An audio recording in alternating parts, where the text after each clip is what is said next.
Assalamualaikum warahmatullahi wabarakatuh. Anak-anakku kelas 3, karena saat ini masih dalam masa pandemi, untuk pelajaran tematik, simaklah video pembelajaran berikut ini. Halo anak-anak kelas 3, hari ini kita akan belajar tema 1, pertumbuhan dan perkembangan makhluk hidup, subtema 1, ciri-ciri makhluk hidup, pembelajaran pertama. Perhatikan gambar, ada cicak merupakan salah satu makhluk hidup.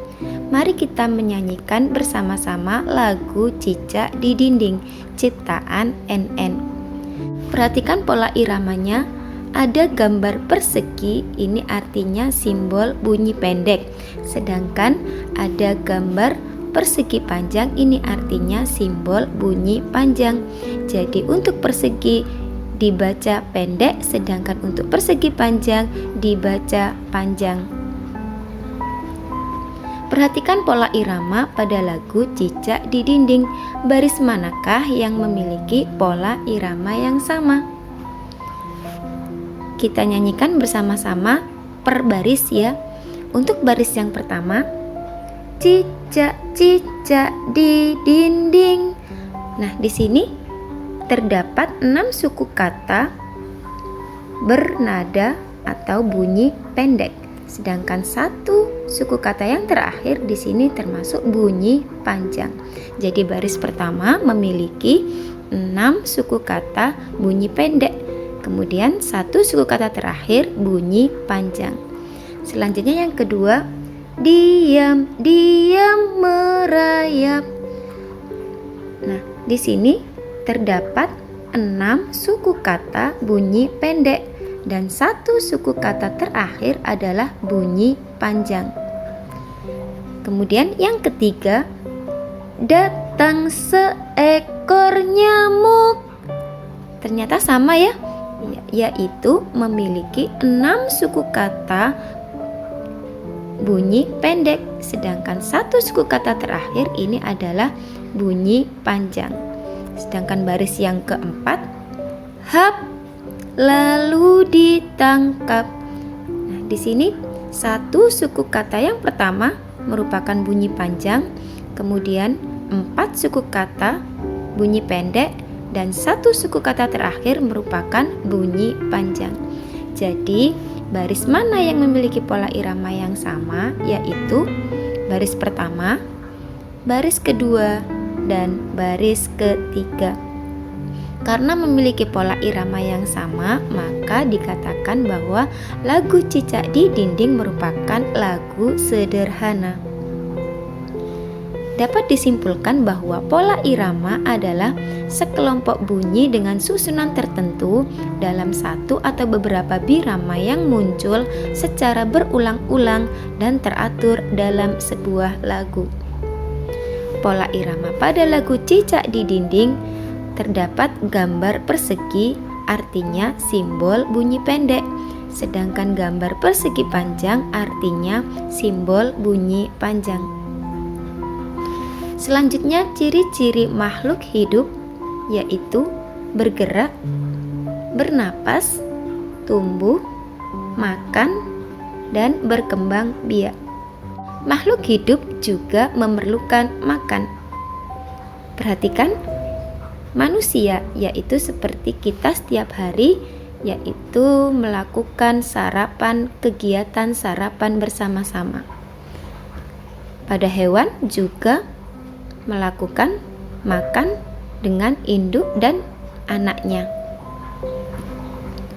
Untuk pada tumbuhan juga sama, mereka juga perlu makanan, yaitu perlu disirami setiap hari. Juga sesekali kita beri pupuk.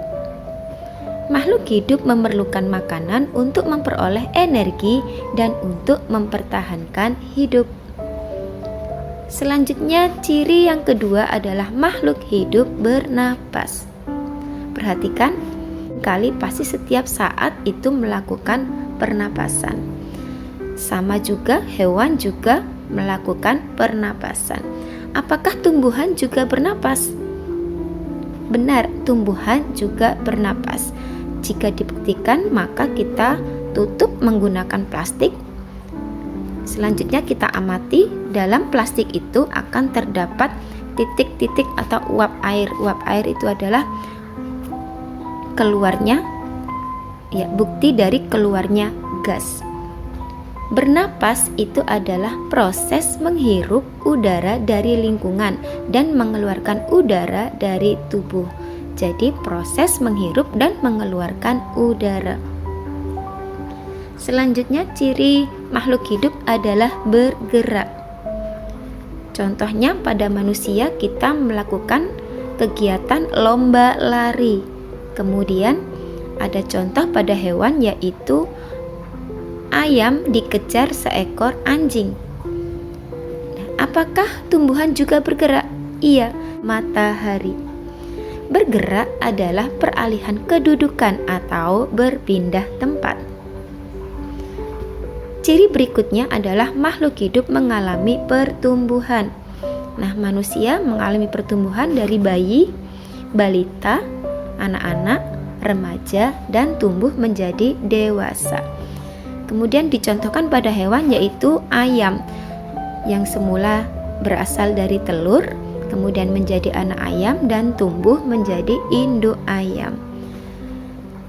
Pada tumbuhan mula-mula berbentuk biji, kemudian tumbuh akar, selanjutnya tumbuh batang dan daun, dan semakin lama pohon itu atau tumbuhan itu akan menjadi semakin tinggi dan besar.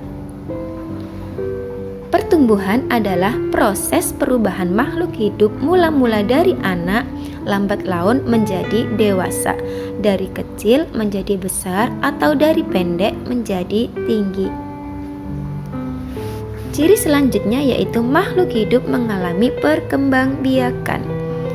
Di sini pada manusia yaitu pada mulanya hanya ada ayah dan ibu, kemudian menghasilkan 2 anak. Selanjutnya ayam itu dapat bertelur dan menghasilkan anak ayam.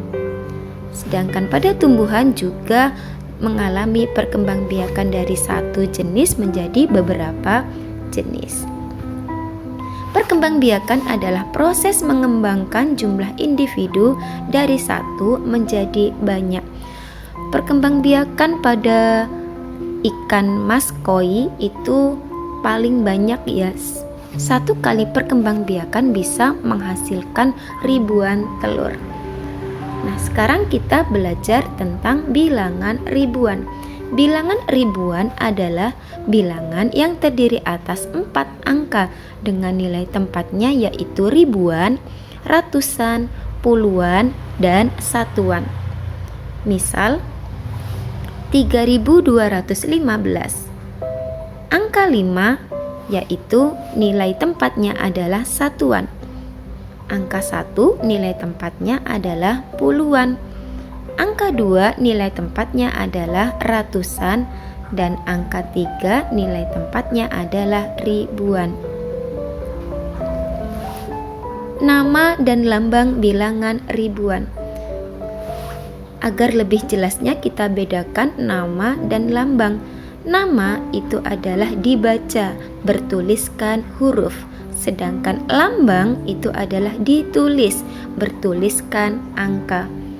Misal, ada pertanyaan lambang bilangan 2305 dibaca, jawab yaitu 2305. Yang kedua, 1270 ditulis, jawab, maka ditulis dengan lambang bilangannya yaitu 1270. Untuk lebih jelasnya kita beri tabel perbedaan lambang bilangan dan nama bilangan. Lambang bilangan yang pertama yaitu 2451. Ditulis 2451, kemudian dibaca nama bilangannya 2451. Kemudian lambang bilangan kedua ditulis 4023, dibaca nama 3. Selanjutnya yang ketiga yaitu lambang bilangan ditulis 6104, dibaca nama bilangannya yaitu 6104. 4. Demikian anak-anak penjelasan dari tema 1, subtema 1 dan pembelajaran yang pertama. Cukup sekian dulu, semoga bermanfaat. Tetap semangat belajar dan terima kasih. Wassalamualaikum warahmatullahi wabarakatuh.